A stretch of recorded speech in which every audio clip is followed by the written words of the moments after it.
then he went back, and I'll probably say a few weeks later, one of the ladies came to me, or our guardians that looked after us, and said, there's someone that actually spoke about wanting to adopt you and want you to go wrestle by them.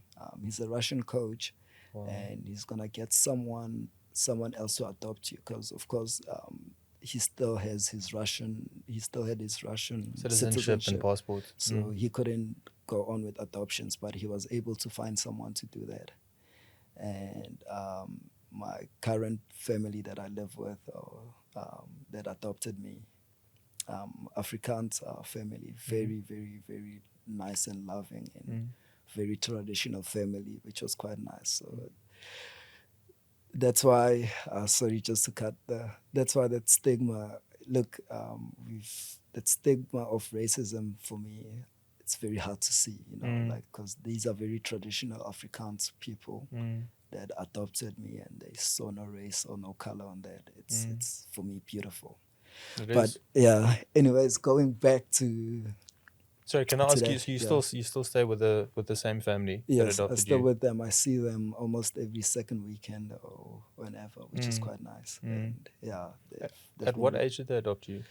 At 13, I was turning 14 the following year, and Nice. that's when they took me in. And so the guardian came and said, look, this Russian guy spoke to someone, they want to adopt you, and first you're gonna have to go visit them before. And then so I went to go visit them for one of the holidays, and they were so loving, and full family. Back then they had 2 kids back then, and Brothers the or sisters for you? one brother, one sister. Nice. Yes, and I was so happy. I was like, wow, this is God giving me a second chance, a second chance to life. And I was so grateful. Like I just, it's almost like it'd be a crime for me not to be grateful for what was happening in my life, because it was such a big change, and it feels like God was answering my prayers. And the first time I met the boy, it was like he told Dad, "Papa, is he really Sian?" And then Dad's like, "Yeah, yeah, Sian. Yo, my so clean, because I'm so Shit. short, Yeah. And the kid was still like 6 years old, 5 years old, if I'm not mistaken. And his name is actually Liam. 21 years old now, and he's a very good brother of mine. I love him. I love him to bits. And so it was funny. After I said that, we were laughing about it in the car.